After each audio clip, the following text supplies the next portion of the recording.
علماء کرام نے برے خاتمے کے کچھ اسباب لکھے ہیں کہ بندہ مسلمان پیدا ہوتا ہے تو آخر کون سے ایسے اسباب ہوتے ہیں جن کی وجہ سے بندے سے ایمان کی دولت چھین لی جاتی ہے اور وہ بدبختی کی حالت میں غیر مسلم ہو کر جو ہے وہ کفر کی حالت میں دنیا سے جاتا ہے۔ پہلا سبب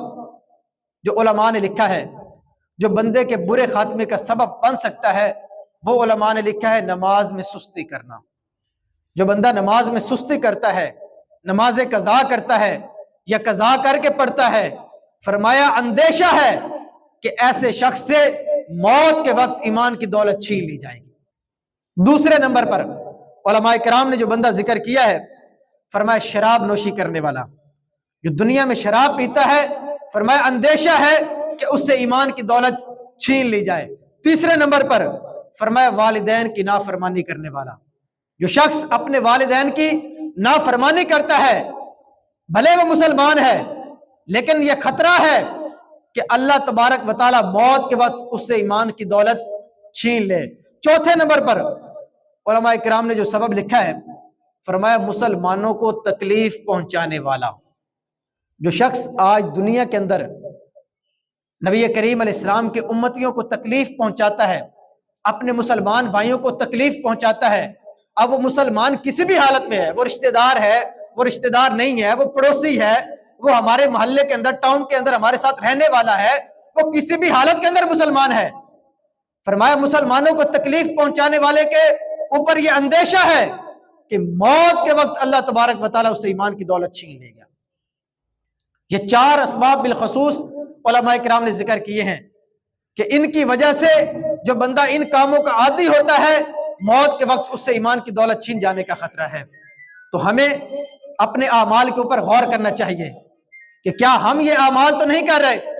کیا اللہ تبارک و تعالیٰ کی نافرمانی والے یہ اعمال ہمارے اندر تو نہیں پائے جا رہے؟ اگر پائے جا رہے ہیں تو ہمیں اپنے اعمال پر نظر ثانی کرنی پڑے گی، وگرنہ جو طبقہ نبی کریم علیہ السلام نے حدیث پاک میں ذکر کیا ہے اس میں ہمارا بھی شمار ہو سکتا ہے۔ اب علماء کرام نے اچھے خاتمے کے لیے کچھ اوراد اور وظائف ذکر کیے ہیں، میں صرف ایک وظیفہ عرض کرتا ہوں، کوشش کریں اس کو اپنی زندگی کا حصہ بنائیں، اس کو معمول بنائیں، تاکہ اللہ تبارک و تعالیٰ نے جیسے ہمیں اب دین اسلام کی دولت سے نوازا ہے، ایک مسلمان گھرانے میں ہمیں پیدا کیا ہے، تو ہمیں آخر تک جو ہے وہ اسی دین پر جو ہے وہ استقامت کے ساتھ دنیا سے جانا نصیب ہو۔ سید اعلیٰ حضرت امام احمد رضا خان رحمۃ اللہ علیہ فرماتے ہیں، ایک شخص نے عرض کی کہ یا سیدی ایمان پر خاتمے کے لیے دعا فرما دیجئے۔ آپ نے دعا کرنے کے بعد ارشاد فرمایا کہ یہ وظیفہ جو ہے وہ کر لیا کرو، امید ہے کہ اللہ تبارک و تعالی دیگر اعمال کے ساتھ ساتھ یہ وظیفہ کرنے کی برکت سے اللہ پاک ایمان کو جو ہے وہ محفوظ فرمائے گا۔ فرمایا کہ روزانہ 41 بار صبح کے ٹائم میں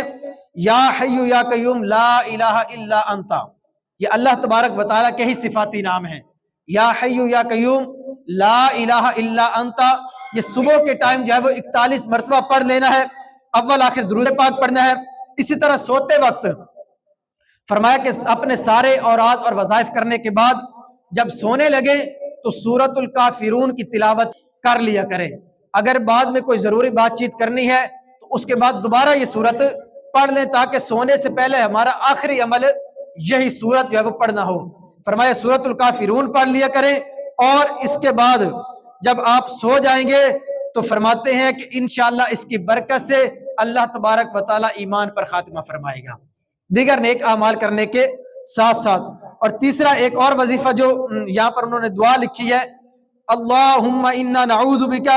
من ان اشرک بک شیئا نعلمہ ونستغفرک لما لا نعلم، یہ چھٹا کلمہ ہم پڑھتے ہیں نا، اسی کے یہ کلمات ہیں۔ تو فرمایا دیگر نیک اعمال کرنے کے ساتھ برے خاتمے کے جو اسباب ہیں ان سے اپنے آپ کو بچانے کے ساتھ یہ ورد کریں گے تو اس کی برکت سے اللہ تبارک و تعالی جو ہے وہ